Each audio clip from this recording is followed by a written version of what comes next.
Now if you're like me, then the Resident Evil 4 remake is a little on the expensive side, which begs the question, is the $7 original game from 2005 worth playing? The game is pretty old after all. To put it into perspective, Resident Evil 4 actually came out the same year I was born.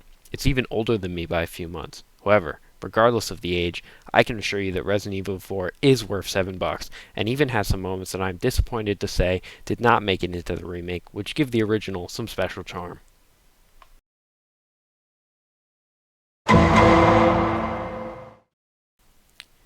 Resident Evil 4 seems a little awkward at first. For context, I bought the game on Steam, but played with an Xbox One controller. For one, you can't move and shoot. For me, this was a draw, since this is a unique kind of gameplay not seen in the modern day. However, I'm sure many would be turned off by the so-called tank controls. Leon is slow and sluggish, which seems awkward at first, but as the game went on, I definitely felt more in control of him. The gameplay flow might not be as fast as modern games, but it's still just as satisfying. Leon may be slow, but he isn't weak, and his movements seem fair. Enemies are slow to compensate, and running away is always viable. The only thing that actually felt bad was the camera. In most situations it's serviceable, but when you look up while out of shooting mode, it quickly pans up, which is a little disorienting how fast it is. No free look while out of ADS is annoying, but in terms of problems to have, it's minor to say the least. There's never really a situation where you have to look up without shooting anyways. Overall, Resident Evil 4's gameplay can be best described as satisfying with visceral sound effects and gore to match.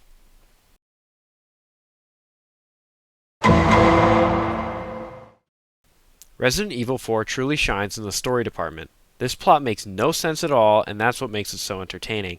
I won't spoil the ending, but I'm going to share some of the sillier moments. First of all, the president's daughter was kidnapped, and they decided to only send one Secret Service agent into Europe to find her.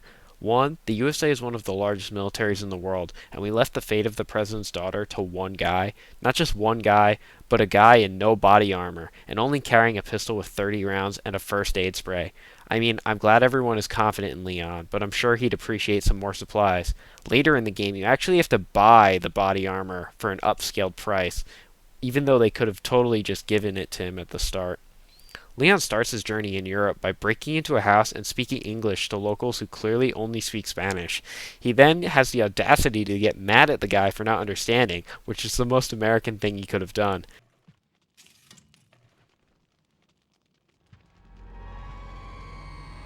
I was wondering if you might recognize a girl in this photograph. ¿Qué carajo estás haciendo aquí? ¡Lárgate, cabrón! Sorry to have bothered you. Leon speaks in only one-liners that range from ridiculous to genuinely insane.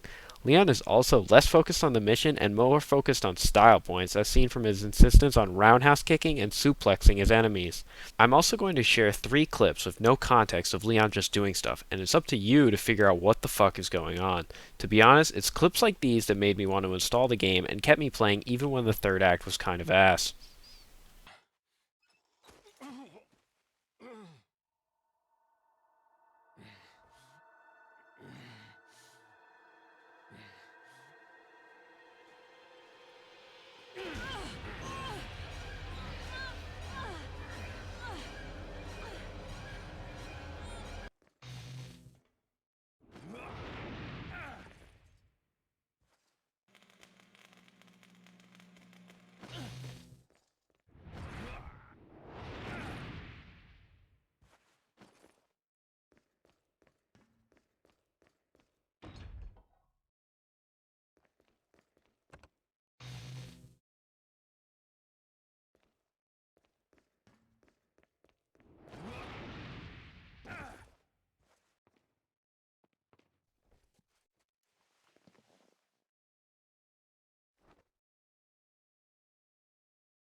The story is pure camp, and I wouldn't have it any other way. I learned recently some of these scenes were removed from the remake, and it has genuinely influenced me not to get it. Without these asinine scenes, the game loses a lot of charm.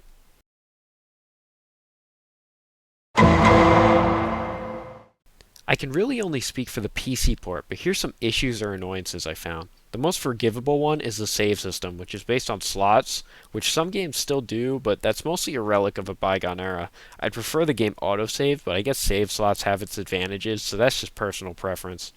The QuickTime events were honestly not bad, and they're some of the funniest shit in the game. However, some don't quite work right if you play on 60 FPS, specifically ones where you hang off ledges and have to spam X to climb. I've heard you could spam in advance before the prompt and it works, but I didn't test this. My solution was to switch the game to 30 FPS for these segments, which worked, but maybe I'm spoiled in the modern age, but 30 FPS is like actually terrible, and I can't believe I played games like this as a kid. The game also doesn't record in high quality on Shadowplay, which probably doesn't matter to most, but as you can see in the clips I showed you, it looks a little rough around the edges. Maybe I'm just inexperienced with Shadowplay and this is a quick fix, but as of now it just seems a little scuffed. I know not all games work on Shadowplay, and expecting a 17-year-old game to run on Shadowplay is a bit much, but I felt it's worth mentioning for anyone who does care.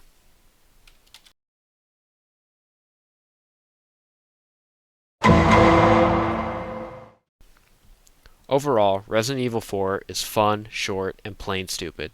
Nowadays, everyone's trying to be gritty and edgy, but Resident Evil 4 is a nice breath of fresh air with its campy cliches and nonsensical story.